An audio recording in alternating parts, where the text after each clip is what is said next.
सबको नमस्ते भाई, सबको राम राम, सबका स्वागत। राम राम बुधवार, बॉस सभी राम राम बेटा, राम राम जी। बुधवार है और डेट हो गई है आज 10 दिसंबर 2025। बुधवार है तो अभी हमारा थ्योरी ऑफ सप्रेशन ही चलेगा आज भी। डॉक्टर प्रफुल्ल विजयकर सर के द्वारा ये लिखा हुआ लिटरेचर है और इसमें हमारा जो चैप्टर चल रहा है, चैप्टर शायद 5th चल रहा है, ये मुझे लग रहा है। आज इमोशनली प्रिस्क्राइबिंग वाली हेडिंग कंप्लीट हुई होगी। हाँ, इमोशंस ही पढ़ेंगे दोस्त आज हम। और अच्छा। इसमें अगर हम देखें तो ये चैप्टर है 6, चैप्टर 6 है ये। और पेज नंबर हम 60 की लाइन है, इस पे आगे हम चलेंगे। इसको कह रहे हैं, हाँ बेटा 61 पेज नंबर का हाँ है। 61 तो मेन है, लेकिन उसकी शुरुआत उन्होंने 60 पेज से करी है कि लाइन दे करके। उस लाइन में कहा 60 पे कि effect of various neurotransmitters on the human mind is shown in the table below. तो ये जो टेबल दे रखे है ना दीपशिका 61 पे, इसका रेफरेंस कर रहे हैं। कह रहे हैं doctors who consider only the physical symptoms are tampering the homeostasis at local biochemical level. जो डॉक्टर्स केवल और केवल फिजिकल सिम्टम्स को कंसिडर करते हैं अपने प्रेस्क्रिप्शन के दौरान, तो वो केवल टेम्परिंग करते हैं होम्योस्टेसिस को लोकल लेवल पर, बायोकेमिकल लेवल पर। उनकी अप्रोच जेनेटिक लेवल पे नहीं होती, एक तरह से जीन्स तक नहीं होती। This upsets the homeostasis further in deeper and deeper tissue and transfers the toxins higher to cause disease suppression. और ये टेम्परिंग जो है होम्योस्टेसिस को डीपर एंड डीपर टिश्यू की तरफ ले जाती है अपसेट करते हुए। ये अपसेट जो है होम्योस्टेसिस का डीपर एंड डीपर टिश्यू की तरफ ट्रांसफर होता रहता है टॉक्सिन्स को जाने की वजह से उधर को, toxin higher to cause disease suppression. और फिर ये disease suppression higher to higher level की तरफ, इस तरह से लेयर की तरफ इस तरह से जाता है फिजिकल सिम्टम पे देने वालों के हाथ माध्यम से। तो न्यूरोट्रांसमीटर्स एक टेबल है, neurotransmitter there effects on mind. Neurotransmitter का नाम लेंगे और माइंड पे क्या क्या इफेक्ट आता है उस पर्टिकुलर न्यूरोट्रांसमीटर का, वो भी बड़े सर दे रहे हैं। ये 8 हैं, 8 दे रखे हैं टेबल में। पहला है block in norepinephrine and serotonin. अगर नॉरएपिनेफ्रिन एंड सेरोटोनिन में ब्लॉक आ जाए, ब्लॉक इन, तो ये कह रहे हैं cause sadness, despair, grief, unhappiness, misery, reduced appetite, reduced desire for sex, reduced sleep and psychomotor agitation. या हम ऐसे भी इनको पढ़ सकते हैं कि सेरोटोनिन और नॉरएपिनेफ्रिन जो है वो जुड़े होते हैं सैडनेस से, डेस्पेयर से, ग्रीफ से, अनहैप्पीनेस से, मिजरी से, रिड्यूस एपेटाइट से, reduce sex Dzire for sex से, रिड्यूस स्लीप से और साइकोमोटर एजिटेशन से। दूसरा है इंक्रीज डोपामिन।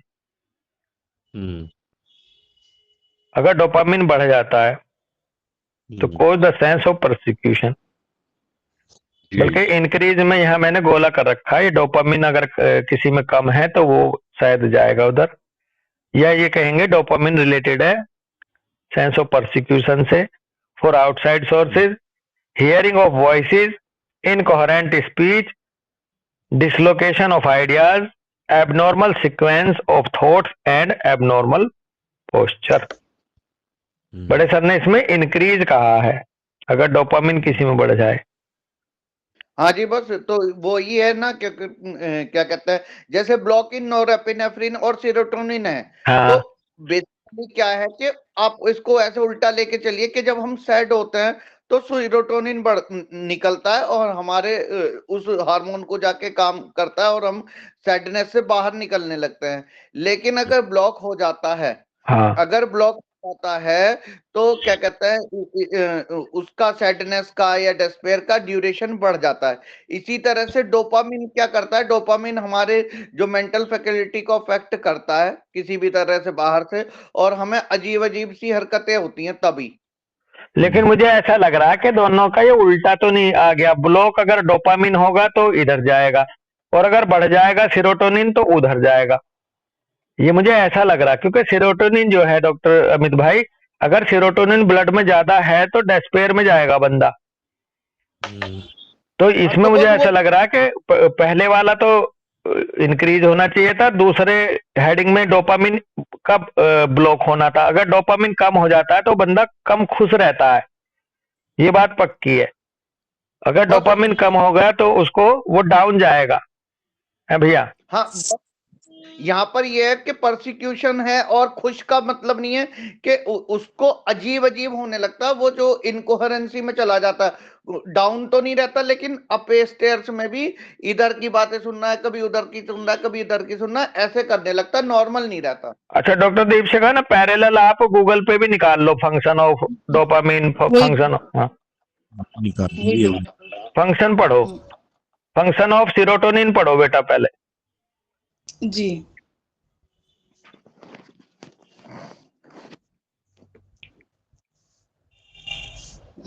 क्योंकि ये तो पक्का है, सेरोटोनिन दुख का है, डोपामिन खुशी का है, और पीईए ये लव का है।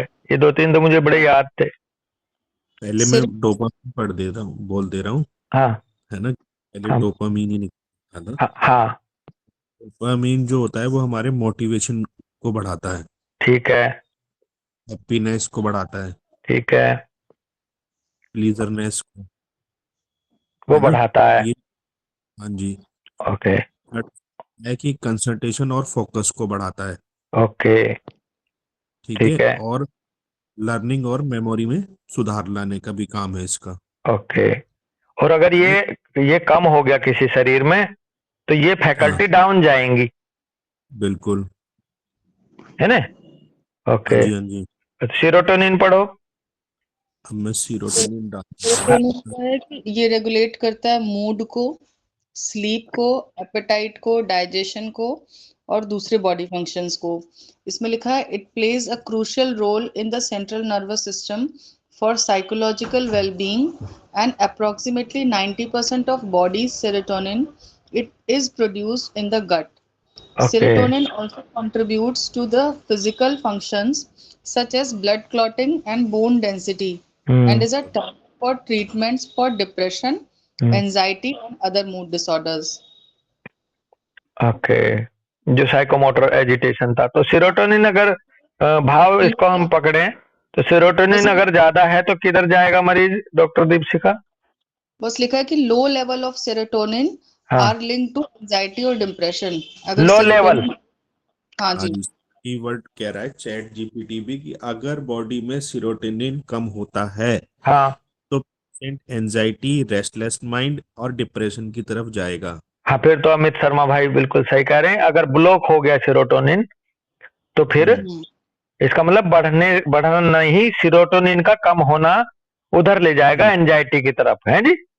हाँ बिल्कुल जी। बिल्कुल। चलो, बस थैंक एक यू। चीज को समझिए कि पवन बस जी भाई। पवन बस जी, ये जो है ये नेचुरल, ये नेचर की वो है, नेचुरल हार्मोन्स हैं। और हाँ ये हमारे को रिएक्शंस में आते हैं। ये रिएक्शंस में कैसे आते हैं कि जब मैं लो हूं तो तुरंत ही सीरोटोनिन आ जाता है। सीरोटोनिन आता है इसलिए कि मेरे को सैडनेस में सीरोटोनिन रिलीज होता है। तो वो इसलिए नहीं होता कि भाई जितनी सैडनेस है उतना सीरोटोनिन ज्यादा ओके है ना, ओके। वो हमारे को उसको और निकालने के लिए निकालने आता के है। लिए बहुत बहुत धन्यवाद भाई, थैंक यू। हम्म, और डोपामिन उसको और ज्यादा हाई ले जाने के लिए, खुशी को, है। हाँ जी, तो हाँ दोनों हाँ, पॉजिटिव ही हैं भाई, ये मेरा बड़ा अच्छा आप लोगों ने करेक्ट करा, थैंक यू आप सबका। तो सर सेरोटोनिन, इसमें ना, हाँ भैया। इसमें दो हार्मोन उल्टे काम करते हैं। जैसे सेरोटोनिन को उल्टा काम करता है मेलाटोनिन। तो अच्छा, मेलाटोनिन आपको आराम नींद, से काम रेस्ट में लेके जाएगा, जो रात को होता है बिना लाइट के। जब लाइट कम होती है हाँ तो मेलाटोनिन बढ़ता है बॉडी में, जो इंसान को रेस्ट में लेके हाँ, जाता है। मिलानो क्या बोले आप, मेलाटोनिन मेलाटोनिन डाउन ले जाएगा, सेरोटोनिन बाहर लाएगा, बाहर लाएगा। और डोपामिन जो है वो उसमें पॉजिटिविटी का संचार ज्यादा करेगा एक तरह से। जी सर, हाँ जी। बहुत हेल्प करता बढ़िया, है वो बहुत बढ़िया भाई। एक तरह से हाई जोन में पहुंचा दिया। हाँ हाँ हाँ, होता है सिर्फ रात में निकलता है नींद के लिए। इसलिए ताकि सिस्टम जो है ना वो डाउन चला जाए थोड़ा सा, हाँ, है ना, डाउन चला इसलिए सर जाए, बैकोटोनिया में चला जाए। अगर सेरोटोनिन इसलिए सर रात ये को भी दिख रहा ज्यादा है रहा आपको। तो नींद घट हाँ, जाएगी, नींद नहीं हाँ आएगी। जी, हाँ जी, इसलिए सर डिस्टर्ब स्लीप इसलिए हो रहा है आजकल, क्योंकि लोग ना रात को लेट नाइट या फिर फोन पे लाइट के साथ लगे रहते हैं, तो वो लाइट जो है आपको मेलेटोनिन सिक्रीट करने नहीं हाँ देता हाँ, वो ढंग से। अंधेरे में ही तो होता है, इसी वो बिल्कुल सही वो कह रहे हो। अंधेरे में होता है तो। हाँ, हाँ, और लाइट में वो होने नहीं देती मोबाइल की लाइट, तो इसलिए उनके हाँ साथ मेलाटोनिन जो है उसका सिक्रीशन कम रहता है उनके केस में, इसलिए नींद ये नहीं आती। बहुत ही बढ़िया ये दोस्त। ये देखो ये कितनी मतलब उसकी कृपा है भगवान की, कि कल ही मैं प्रेमानंद महाराज जी की एक वीडियो सुन रहा था, और हाँ वो शायद अभी में आई है, हो सकता आपके, बिल्कुल वो यही बोल रहे थे कि भाई रात को फोन चलाना बंद कर दो, क्योंकि ये आपकी नींद को उड़ा देता है। हो सकता है उनको ये हाँ नॉलेज ना हो हाँ, नींद मेलेटोनिन उड़ा से। देता, चैन खो देता, आप बिजी रहते हो तो कैसे सो पाओगे, ये भाव हो सकता होगा, लेकिन देखो जुड़ वहीं रहा के जी हाँ जी, उनका वो भी भाव, यही कह। भले चाहे बायोकेमिस्ट्री के हिसाब से ना हो, लेकिन उनके मुंह से भी वही बात निकली कि ये आपकी नींद उड़ा देगा। कहते हैं ना, ज्यादा मत उधर उलझे, तेरी चैन उड़ा देगा वो, हाँ ऐसा। जी, हाँ जी, थर्ड भाई है, अमित भाई, हाँ हाँ जब मित्र। हम सोने जाते हैं, अगर हम कभी दिन में भी आराम करते हैं तो लाइट और पर्दे और अंधेरा करते हैं तभी नींद आती है अधिकतर।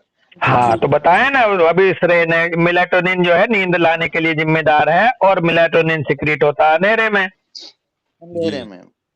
नहीं तो फिर आपको हम्म, नींद आएगी नहीं, अगर मेलाटोनिन सफिशिएंट नहीं रहा ब्लड स्ट्रीम में तो। सर इसमें एक चीज और ऑब्जर्व किया गया है कि जिन देशों में धूप की कमी होती है तो सेरोटोनिन इतना सिक्रीट नहीं होता, हाँ तो उन देशों में जनरली लोगों का जो मिजाज होता है चिड़चिड़ा, गुस्सा, या थोड़े वो हाँ डिप्रेसिव की ज्यादा रहते हैं। तो जहाँ हाँ, धूप ज्यादा होती है वहां पे चहक रहती है, तो उनका सेरोटोनिन अच्छा इंक्रीज अच्छा होता रहता है, बहुत अच्छी बात है। है। जी, और अब आप जी बस एक पॉइंट और बता दो, ये कौन सी ग्लैंड है जो मेलाटोनिन सिक्रीट करती है? सर, वो पीनियल ग्लैंड से आता है। पीनियल ग्लैंड जब सुप्तावस्था में चली जाती है तो तब वहां से ये सिक्रीट होता है। हाँ जी। ओके। अच्छा, तीसरे का भी निकाल लेना फंक्शन, एनकेफेलिन एंडोर्फिन इंक्रीज अगर हो जाएगा तो ये कॉज करेगा suppression of pain, indifference, no complaint, contentment. Doctor Amit Sharma, painlessness condition हाँ, यूजुअली पेनफुल पेनफुल। वाला जो रूब्रिक यहाँ आ जाएगा सीधे।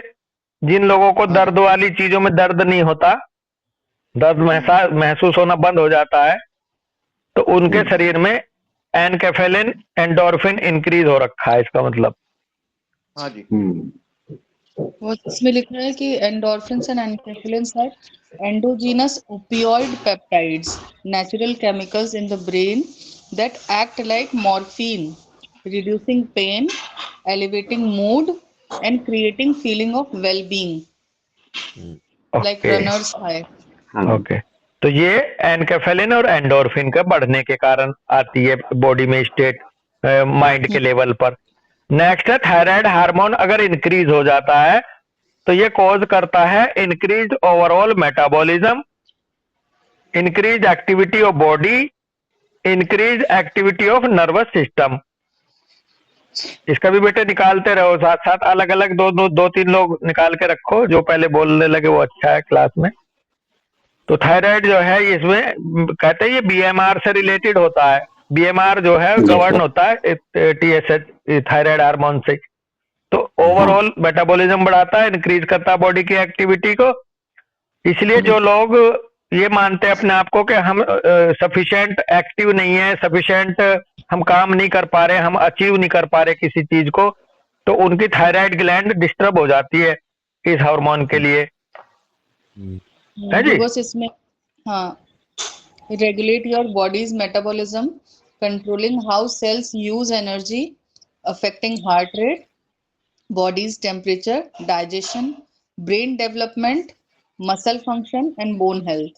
ओके, ये बोन हेल्थ में भी विटामिन डी वगैरह होगा, फिर कैल्शियम एब्जॉर्प्शन को लेकर के जो T3 T4 TSH इनसे आपस में जुड़ी हैं चीजें, T3 पैराथायराइड और पैराथायराइड हार्मोन इसमें सब शामिल होंगे। तो ये इस तरह से बॉडी को रेगुलेट करता है, मेंटल प्लेन पे भी, स्वभाव को भी।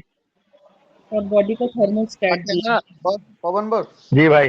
बहुत बताया कि इंक्रीज इन ओवरऑल मेटाबॉलिज्म। हाँ इंक्रीज, अब जब हमारी सारी मेटाबॉलिज्म बढ़ गई तो आउट प्रोडक्ट सारे ही बढ़ जाते हैं, इसीलिए हाँ उसको एक्सेसिव एनर्जी, एक्सेसिव गर्मी, excessive heart rate, excessive increase हो जाते हैं सारी चीजें। हाँ और बात यहाँ दोनों तीनों सब उसमें है। बड़े सर ने कर रखा है कि कॉजेज सप्रेशन ऑफ पेन, यानी कि अगर नॉर्मल रहता है, जैसे हाँ डॉक्टर श्रेय और ये बताते हैं, ये नेचुरल पेन किलर्स हैं। ये हाँ, हमारी बॉडी के नेचुरल पेन किलर्स हैं जो एक सर्टेन अमाउंट तक निकलते हैं। जब ये ज्यादा निकलेंगे तभी ये तभी बीमारी ये आएगी, दिक्कतें तभी आती है। है ना। बिल्कुल और बिल्कुल। नेचुरल निकल रहे हैं या बहुत कम निकल रहे हैं। हाँ हाँ, तो बेसिकली ये क्या फंक्शन है, इसलिए फंक्शन साथ के साथ हम पढ़ रहे हैं, ताकि हमें ये समझ में आ जाए कि ज्यादा होगा तो किधर जाएगा और कम होएगा ये हार्मोन तो किधर जाएगा। हाँ जी, हाँ। नेक्स्ट है टेस्टोस्टेरोन एंड एस्ट्रोजन इंक्रीज अगर हो जाता है तो कॉजेज इंक्रीज लिबिडो, काम वासना को बढ़ाता है यदि टेस्टोस्टेरोन ज्यादा है मेल में, यदि एस्ट्रोजन ज्यादा है फीमेल में। ठीक है। और दूसरे फंक्शन भी हैं एस्ट्रोजन के, खूबसूरती को भी लाता है, बॉडी के में फैट को लेकर के बहुत अच्छा इसका रोल है। एस्थेटिक हार्मोन बोलते हैं बल्कि इसको, एस्ट्रोजन को। किसी की स्किन अगर ऑयली है, स्मूथ है, शाइनी है, तो उसके पीछे एस्ट्रोजन का बड़ा अच्छा रोल है। पढ़ना है किसी को इनके फंक्शन को? जी और बस लिखा है testosterone promoting male secondary sexual characters, sperm production and increasing muscle and bone mass. Okay Estrogen main function involve the development of female secondary sexual characteristics, regulating the menstrual cycle and supporting pregnancy. Okay While both hormones are present in both sexes, they are often associated with men and women respectively. हाँ, और अगर normally किसी mail में testosterone कम हो जाएगा तो वो famine की तरफ जाता है फिर, हाँ जी। है ना। और अगर फीमेल में एस्ट्रोजन कम है या टेस्टोस्टेरोन बढ़ रहा है, एस्ट्रोजन अगर कम हो रहा है तो उसका टेस्टोस्टेरोन का लेवल परसेंटेज ज्यादा हो जाता है, तो वो मैनिस हो जाती है। लेकिन साथ में इन्होंने कहा कि इंक्रीज लिबिडो, लिबिडो से ज्यादा इनको जोड़ के लेके चल रहे हैं सब नॉर्मली। नेक्स्ट है 6 7।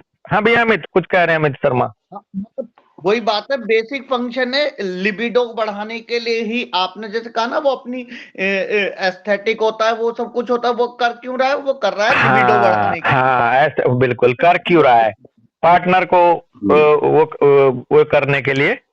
एस्थेटिक रोल और देख लो, चैट जीपीटी से पूछ लो एस्ट्रोजन रिलेटेड टू ब्यूटी, ऐसे करके डाल दो। बस ये है ना, स्किन और मूड में भी है, तो ये इम्प्रूव करता है स्किन क्वालिटी को, including collagen content and thickness, and it also helps to regulate mood, sleep and energy levels. Okay, estrogen जो है ठीक है। नेक्स्ट पे चलते हैं। नेक्स्ट है 6 7 fragment amino acid of ACTH। इसको कह रहे हैं ये कॉज करेगा मेंटल लेवल पे इंटेंस फियर। ठीक है। फंक्शन ऑफ ACTH और पढ़ दो। जी बस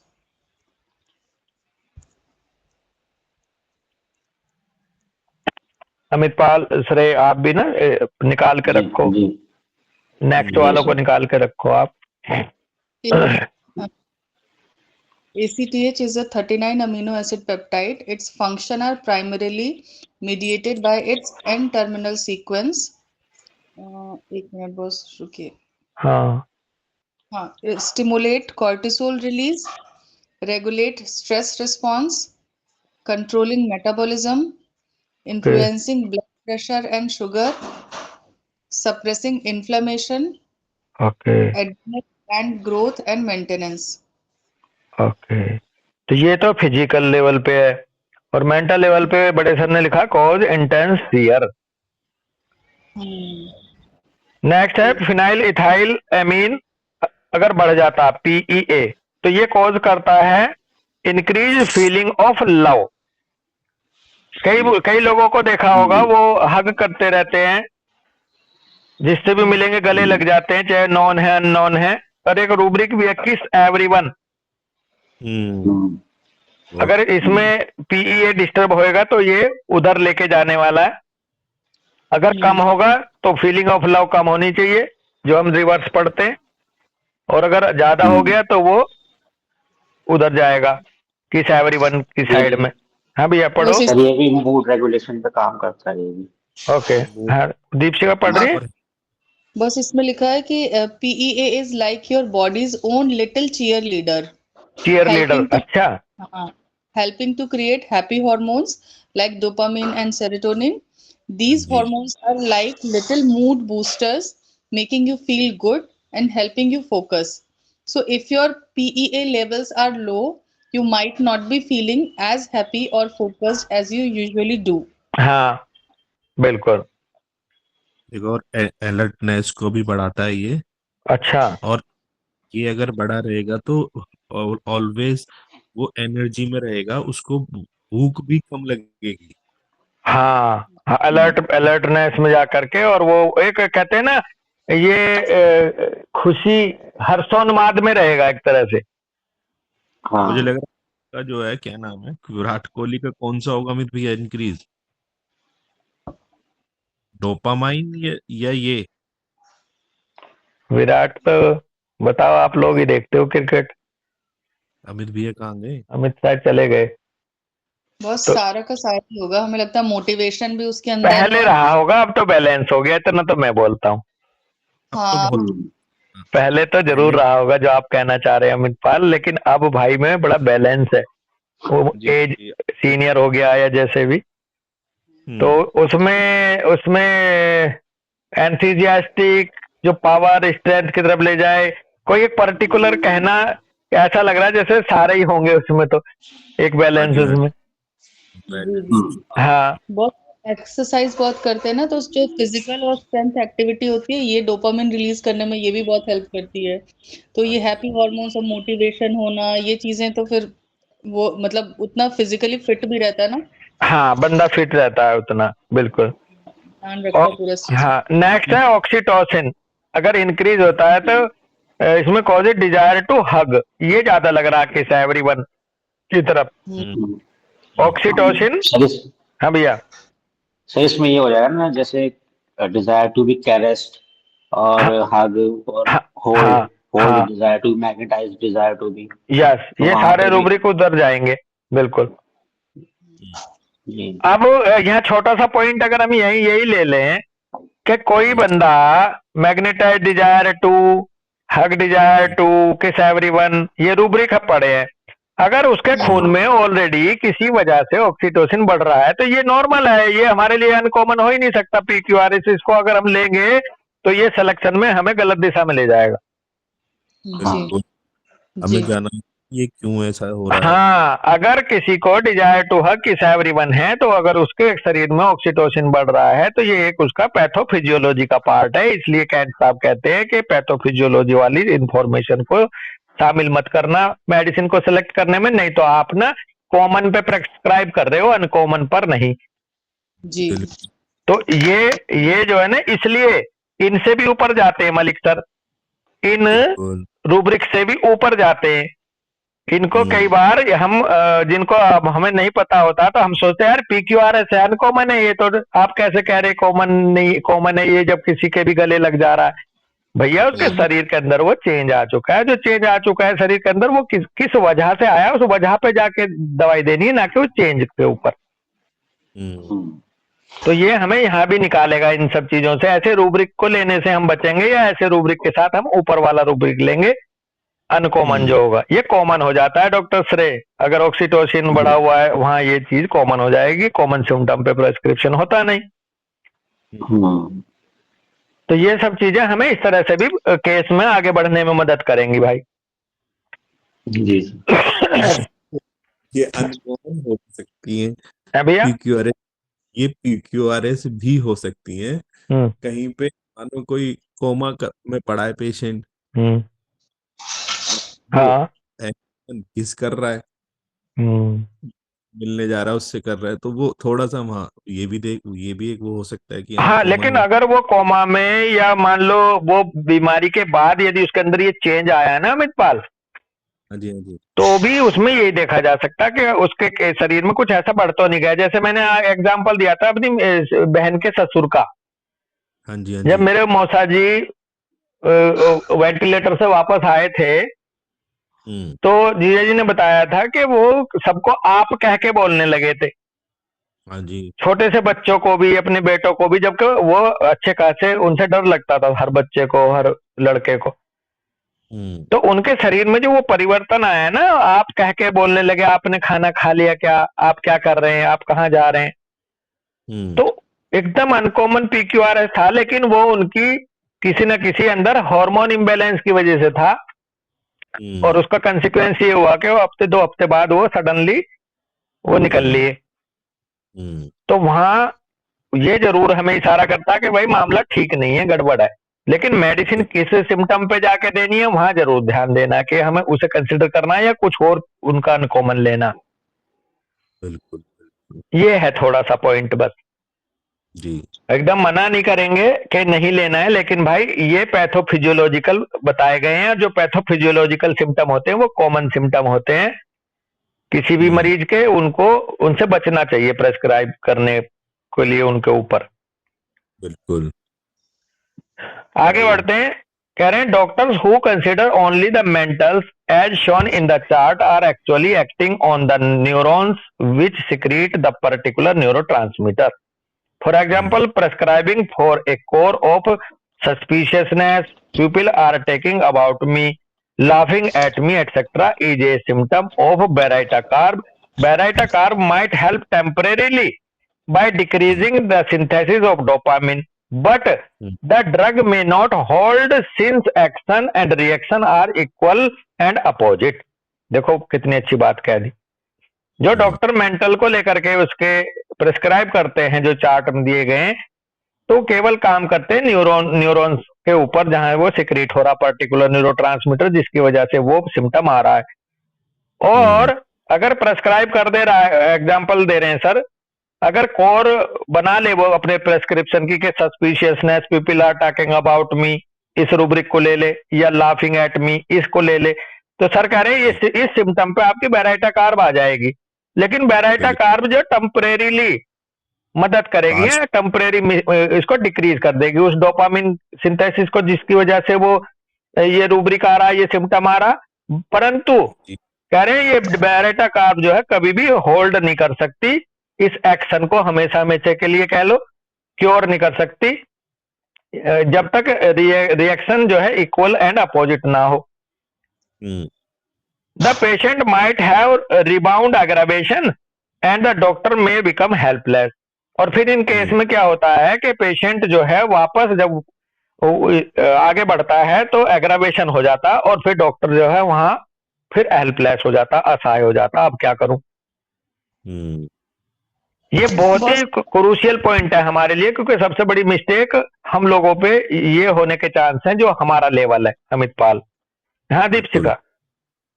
बॉस ये कह रहे थे कि एक बार फिर से समझाइए, थोड़ा हम इससे रिलेट नहीं कर पा रहे हैं। मतलब लाफिंग एट मी सिम्टम, ये तो बराइटा कार का सिम्टम समझ में आ रहा है कि चलो उस सिर्फ इसी बेसिस पे जब दिया तो ये गलत दिया है, लेकिन ये कैसे टेम्परेरी डिक्रीज कर रहा है सिंथेसिस ऑफ डोपामिन को, और ये रिएक्शन एक्शन, मतलब ये उसका आगे का स्टेप नहीं समझ पा रहे हैं क्यों हो रहा है।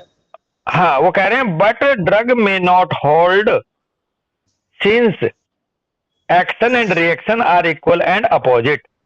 बेसिकली इसका डायरेक्ट पैथोफिजियोलॉजी है बेरेटा कार्ब की, कि वो डोपामिन सिंथेसिस को डिक्रीज करती है। ठीक है। Pathophysiology of drug.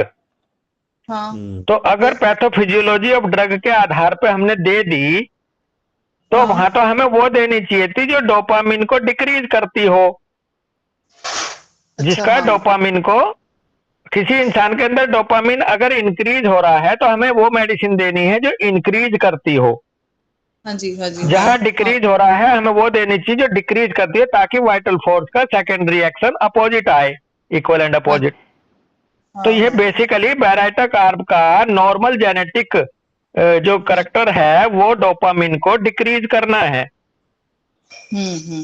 और हमने ऐसी कंडीशन में बैराइटा ही दे दी सिम्टम के रूप में, है जी। जी तो ये जी। उसके वो हो जाएगी, एंटीपैथी कर देंगे हम, होम्योपैथी नहीं होगी बैराइट। ऐसे ही उस दिन हम बात कर रहे थे अमित शर्मा से, जब कल बात कर रहा था मैं, अगर इग्नीशिया को कहीं सैडनेस में दे दिया आपने, हाँ तो चूंकि इग्नीशिया उस हार्मोन को सिक्रीट करती है जो सैडनेस को ओवरकम करता है, तो आपने वहां एंटी का कर दिया, हमें वहां वो मेडिसिन देनी चाहिए जो और ज्यादा सैडनेस को क्रिएट करती हो, तो ताकि वाइटल फोर्स सेकेंडरी एक्शन में इक्वलेंट अपोजिट रिएक्शन दे।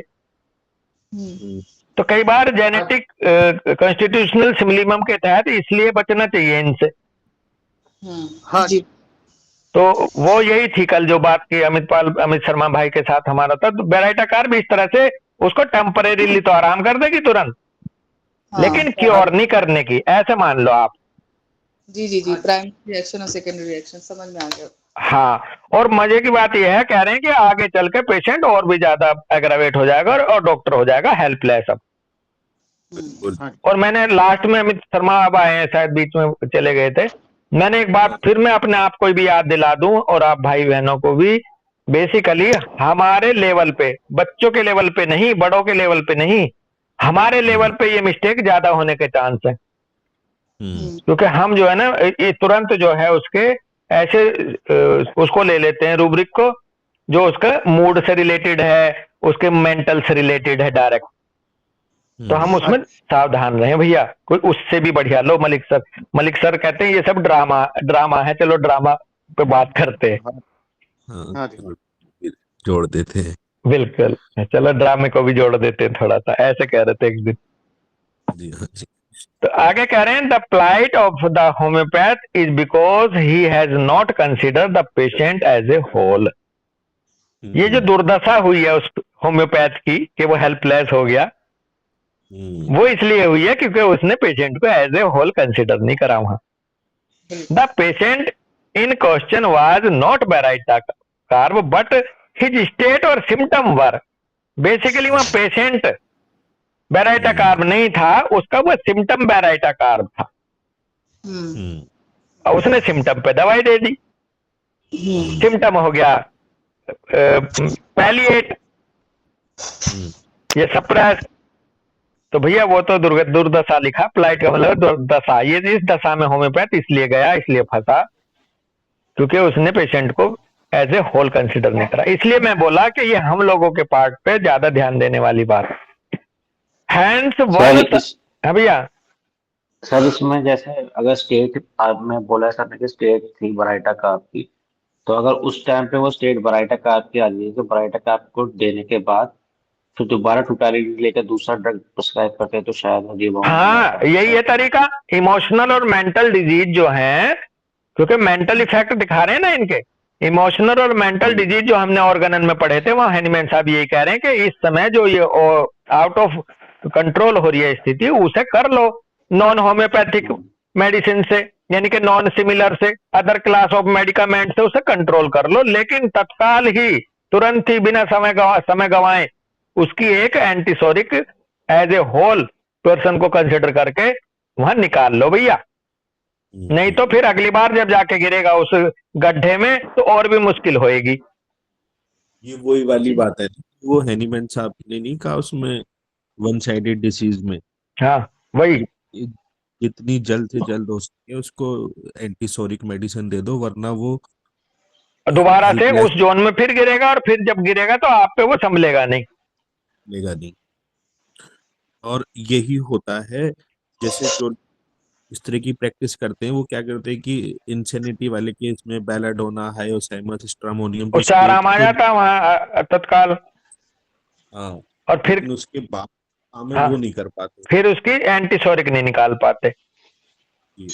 तो बैराइटा कार्ब को आप वहां दे तो सकते हो, लेकिन वो क्यूरेटिव नहीं होगी। उससे अगर बहुत ही ज्यादा अगर लग रहा है तो उससे बाहर ले आओ एक्यूट स्टेट की तरह, और फिर उसकी नेक्स्ट एंटीसोरिक जरूर दो। और यदि कोई केस ऐसा है जहां आपको स्टेट रेमेडी नहीं देनी पड़ रही, स्टेट तो फिर आप उसकी जीसीएससी चुनो शुरू से ही। आगे करें, hence one sided prescriber can never get result in schizophrenia. और यही रीजन है कि साइजोफ्रीनिया, पैरोनिया या जो मेनिया बड़े लेवल पे, ये वन साइडेड प्रेस्क्राइबर कभी भी उनको वहां रिजल्ट नहीं मिलता फिर, क्योंकि वो एग्रावेटेड स्टेट है मेंटल और इमोशनल डिजीज की। Practice of homeopathy does not mean only administration of homeopathic remedies. If homeopathic remedies are given or administered not in keeping with the law of similia, it is just not homeopathy. बड़े sir ने बहुत जबरदस्त बात कह दी कि homeopathic practice का मतलब ये नहीं है कि आप होम्योपैथिक रेमेडी दे रहे हो तो आप होम्योपैथ हो। होम्योपैथिक रेमेडीज जो है वो यदि आपने लॉ ऑफ सिमिलिया के तहत नहीं एडमिनिस्टर करी तो वो होम्योपैथी नहीं हुई। होम्योपैथी केवल तब टर्म आएगी जब आप सिमिलिमम करके दोगे, नहीं तो आप एलोपैथ हो। एलोपैथ हो, दवाई दे रहे हो होम्योपैथिक। होम्योपैथी कहते थे बड़े सर, होम्योपैथी। आप होम्योपैथ हो। होम्योपैथिक रेमेडी और तरीका एलोपैथी वाला देने का। ऐसा लग रहा है जैसे कि हाँ भैया साहब की आत्मा घुस गई अब सर के अंदर ना। किसकी? एनीवेन साहब की आत्मा घुस गई, अब पेलना चालू कर दिया यहाँ से भैया हम लोगों थी, सही कह रहे तो थी भैया, उन्हीं की आत्माएं थी वे। आगे कह रहे हैं, सब इट हैज हेनमैन साहब seen that many practitioners give arsenic album for asthma, allium cepa and euphrasia for coryza, plantago for toothache, arnica और natrum sul for head injury, rhus tox and ruta for bone and joints pain etcetera. This list is endless. ये list का ये अंत नहीं है, ये endless है, जो इस तरह से है कि इसके लिए ये दे दो, इसके लिए ये दे दो। But this is not homeopathy, it is homeopathy. Low word भी यहीं आ गया। ये होम्योपैथी नहीं है, ये होम्योपैथी है। Allopathic minded physician wearing A grab of homeopathy do this. Allopathic minded जो फिजिशियन है, जिसका माइंड एलोपैथिक पैटर्न पे काम करता है, वो एक चोला ओढ़ के रहता है होम्योपैथ का। होम्योपैथी की पोशाक पहने हुए वो एलोपैथ माइंडेड फिजिशियन है जो ऐसे कर रहा है। और भैया वो होम्योपैथ है, होम्योपैथी कर रहा है वो। वर्ड पहले याद आ जाते हैं, देखो अच्छा लगता है। पहले पढ़ रखे हैं ना, कहीं नहीं सुन रखे हैं, पढ़ रखे हैं, तो वही चीज यहाँ कनेक्ट हो जाती है, फिर आगे मिलता है वो। तो भैया इस तरह से हमें ध्यान देना है। यहीं रुकेंगे। एक एक शब्द ऑर्गेनन की तरह हमारे लिए आत्मसात करने लायक है बड़े सर का भी। जी बिल्कुल बिल्कुल। चलो ठीक है, यहीं रुकते हैं भाई। सबको राम राम, सबको नमस्ते, सबका धन्यवाद बहुत बहुत। राम राम जी, राम राम बोल। राम राम जी, राम राम, राम राम, राम राम, राम राम।